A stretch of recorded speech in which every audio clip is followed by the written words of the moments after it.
Hello again, everybody. Welcome to OCVarsity.com for our Gridiron Show, a playoff edition. Steve Fryer here with Carlos Arias. Our buddy Dan Albano is off covering water polo, the king of the chlorine, the prince of the pool. Dan Albano doing his job. Carlos and I are going to talk about some of the games. The first round of the playoffs come up this week. Got a couple games on Thursday, Carlos, but most of them are on Friday, and we got some great ones. And the big one that I think everybody's pretty much interested in is Santa Margarita at El Toro. Santa Margarita 8-2, number 3 team out of the Trinity League, Carlos. El Toro, the number 2 team out of the South Coast League. El Toro was undefeated last week before they got bushwhacked by Mission Viejo, 49-7. Who saw that one coming? I think Santa Margarita is going to win this game, and I think why? Because I think they see that film, what Mission did to El Toro. Mission played a lot of man-to-man. El Toro clogged all those passing lanes. I mean, every time Connor Manning went back to pass and looked, black shirts in the lanes. And even though, they're low at quarterback, but they're still getting better on offense. Ryan Wolpen's kind of banged up, got that ankle tweaked a bit. Still got a lot of offensive firepower with Craycraft and so on. So I'm going with Margarita to beat El Toro. What do you think? Well, okay, both these teams are coming off of losses last week.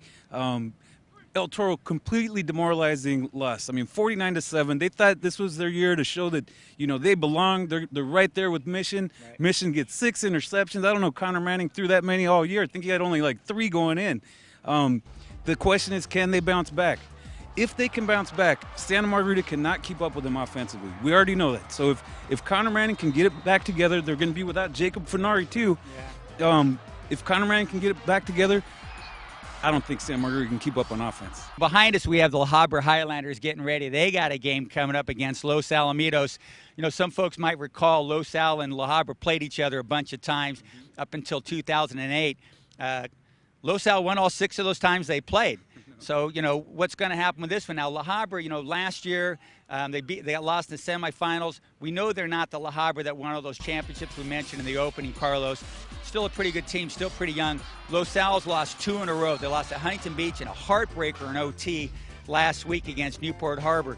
But you know what, Carlos? I think Los Al, barely the better team, so I'm going with the Griffins. Carlos, what do you think? Okay, I'm taking all the Sunset League teams this week. I'm thinking they're all going to advance to the next round, and I think there's going to be a lot of complaints from everybody saying, why is the Sunset League in our division? Yeah. That's what I'm expecting to happen this week. Well, we're going to talk to La Habra coach Frank Mazzone and a couple of his players about what do they think is going to happen this week. I think the obvious challenge is playing at the level they're used to playing. I mean, they are a season removed from Pac-5 level competition. That to me is big. They play in a great league, the Sunset League, with all those fantastic football teams and great coaching. We have to rise up to the challenge and be prepared to play at, I think, a high level as far as the physicalness and the coaching level. We played them our freshman year. We took care of them pretty well. We're excited. This is for all of our past seniors. This is for everything. I'm really excited. I know this is going to be a really good game. I'm glad it's at home. Can't wait till Friday.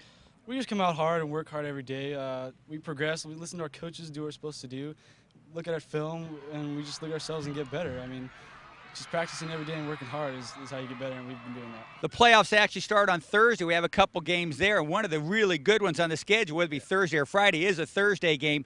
It's Laguna Hills against Foothill at Tustin High School on Thursday. Foothill, the number 2 team out of the Century League. Laguna Hills, boy, they won a great one against Dana Hills there 2 weeks ago. They did not play last week, so Laguna Hills took the bye week. They're going to come back pretty rested up for the playoffs, but they got to play Foothill. Carlos, I like Foothill in this game. Love those Moss brothers. Like Jack Gilchrist, the quarterback. I think they've got a lot of offensive firepower.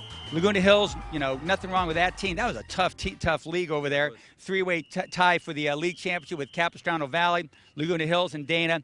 But I think Foothill's a really super good football team. I think Foothill wins this one, Carlos. You know what? I really like what Coach Bruce Ingles does with his teams in the playoffs. They always go deep.